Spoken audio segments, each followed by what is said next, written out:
Welcome to the Smart CEO Smart Chat. I am Kyra Hardwick, and I am thrilled to be here with you. Thanks for tuning in. We hope that this episode will be an incredible influence on the way that you do the work that you do every day.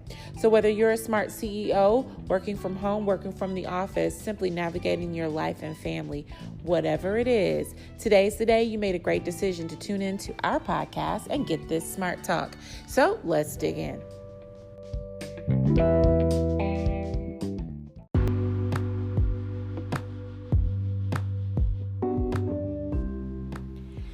Welcome back to yet another episode of the SmartCEO Podcast. I am your host, Alina Conley, and I'm the program manager for the SmartCEO Capacity Builder cohort. I am also the senior director for coaching and people development for the Kyra Company.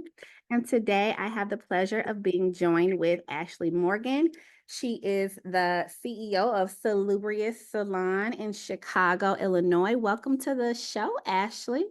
Thank you, Alina. Thank you for having me. Of course. So let's just start from the beginning. How did you decide that you wanted to become an entrepreneur versus taking more of a traditional 9-to-5 route? Like doing hair and being a beauty professional, you more so like a entrepreneur. So I was like, okay, you set your own schedule, you're being flexible, you're going out, you marketing, promoting. It's like starting a business when you enter school. As soon as you like take your first client, you get your first payment, and then you can go into like different ways of becoming a beauty professional. But that's what made me want to get into it more, because it was like the foundation was more so entrepreneurship. I love that. So when you think about, we had the opportunity to work with you in a past cohort, and now you're doing your second round. And this cohort in particular was supposed to be really scaling the business and starting to think about beginning to enterprise. Where do you think that you have seen yourself grow in the last year? And where do you want to see the salon continue to grow in the future? I definitely was able to prioritize business finance, personal finance. I'll prioritize personal development and for my foundation when I first got started with you all after leaving you all. And then I also prioritize marketing, and I also prioritize, which those segments were very powerful that you all gave us to focus on. And I was like, let me just chime into these. Let me just try to like master, but I didn't try to do it all at one time. I just did one by one, but I started with finances. I was like, okay, I got to figure out just some ins and outs of my personal finance, my business finance. And then I just started building from there. I'm like, okay, I need more clients. And then of course, like the strategic plan, like now I'm even continuing to like hone in on the strategic plan. It's overwhelming, but I think if you attack it, it's not overwhelming. And so even like to be reintroduced to it again here, I'm like, do that because it's the brains of the business. You have to do this. And where I see myself going, I definitely see, like you said, enterprising. You all talked about like real estate. I was like, okay, great. Which I do, my salon, it is a building that I do own. But I like the fact that everything that we learned about owning and should you have commercial leads, or so all of that was great. And so I would definitely see myself multiplying locations, government contracting, supply chains, and all of that good stuff, and just being ready, like the cybersecurity, just making sure I'm doing good practices. I'm not just like out here and I'm not protecting the business. Keeping my windows up, as she said. You don't keep your windows up or your doors open. So no, don't want to do that. Yeah, I know there was quite a few of you all who brought that particular session up, and I was like mind blown because I'm like, wow, I just never thought about how important it was, but it was such a good segment. Some of the pillars that we continue to talk about this year were, of course, collaboration, bankability, and then supply chain readiness. Was there anything out of that really just grabbed hold of you in this cohort? Bankability, I would say definitely bankability. Bankability because you can have the loans and you can have the capital so you can scale, so you can grow. And making sure, and that's why I was like, let me make sure my personal finances in order so that I can be able to be bankable and things like that. And so I haven't reached out to different like resources and access to capital, I haven't, but I know it's so many resources around. Then I do have a list of resources and different people and grants and loans and stuff like that, and like even going into the bank. So I would definitely say that's the main one that I would definitely want to work on, because I'm like, Mark, if you, like the man said, you definitely want to scale, you definitely have to put money into marketing.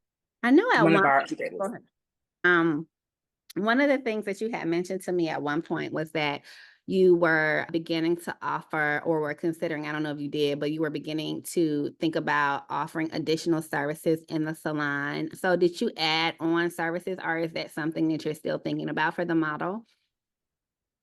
So I definitely did. I launched restoration services. So I did that, and then also skincare services. Oh, wow. So what's the It's a lot. services? The restoration services. So that's more so like hair loss. It's more so like hair loss, wigs and things like that. Yes. Hair replacement. It keeps me definitely busy. And so you can also do things like partner with different oncologists, dermatologists. Yeah. Because people are really going through hair loss. And it's a niche within itself. Imagine. And then yes. So what has that been like? Because I think when I think about even the emotional side of just hair, period, especially for Black women, but then to lose your hair and having to restore it, we always talk about how the salon is just a spiritual experience for a Black woman. What has it been like for you to have women who are trying to restore themselves in your chair?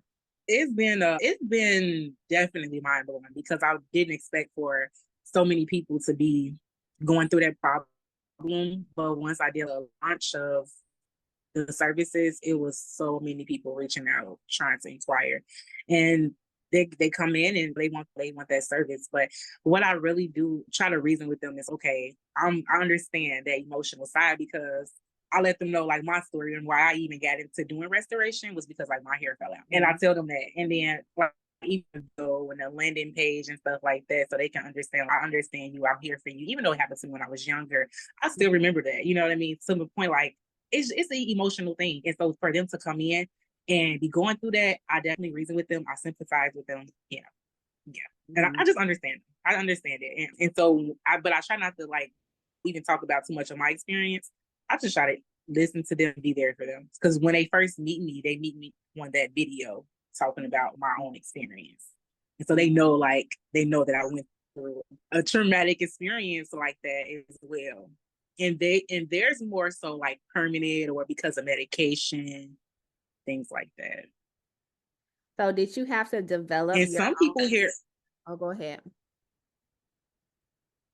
some people hair grows back, and then some people hair doesn't grows back. So we have restore, we have repair, and then we have replace. Okay. So did you have to create your own products for the restoration, or did you use existing products? I use existing products. Okay. Yes. I use, because I took a class, like a trichology class, so I became certified, and they gave us like a lot of different resources and a lot of different product lines, and like a lot of equipment and materials and tools and consumables that we can use to get the results of the hair growing back. Oh, wow. That's pretty darn genius, Ashley. If someone is listening to this and they're considering applying for the next cohort, what would be your advice for them? I would definitely tell them that this is the best thing that could definitely happen to me. Even this time around, I was like trying to psych myself out of it. Don't do it. But getting myself, once I got my head in the game and listened to the videos and was in the cohort and this in the sessions, I was so happy. I was like, ooh, I'm like, wow, I needed to hear that. Ooh, like it was just like it just got me back in the mindset that I needed to be in and thinking bigger, because okay, yes, I'm working in my business, but you always need time to work on your business, and you all give us that insight, like, okay, and do this and do that while you're working on it. You all have laid out the groundwork and specifically what we need to work on and what we need to be thinking about. So I really appreciate that. And I know any entrepreneur out there who is starting a business or trying to scale a business is going to love this program. Yeah. Absolutely. You heard it here first, guys. If you want to take advantage of a program like this or meet other entrepreneurs like Ashley, we encourage you to stay on the lookout for our next cohort. But also, we do have our online community where you can meet other smart CEOs year round. So I encourage you to visit smartceos.com, where you can meet members like our cohort member, Ashley, as well as her other fellow cohort members. And I thank you, Ashley, for your commitment to the cohort 2 times. And I look forward to seeing all of your success in your business. And thank you all for listening. And we hope to see you on the other side. Thanks for listening to Smart Chat. Smart CEOs, you are on your way. We hope this episode has been fantastic for you. We are excited that you were here. So here's the deal.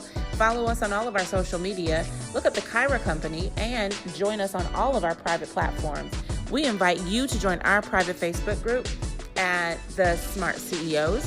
Jump in, join the conversation, and learn more about what we can do every day to grow our business and grow our community. Thanks so much for joining us. We're excited that you were here. Once again, I'm Kyra Hardwick, and you know it. I was thrilled to bring the Smart Chat to you. Take care. Talk to you soon.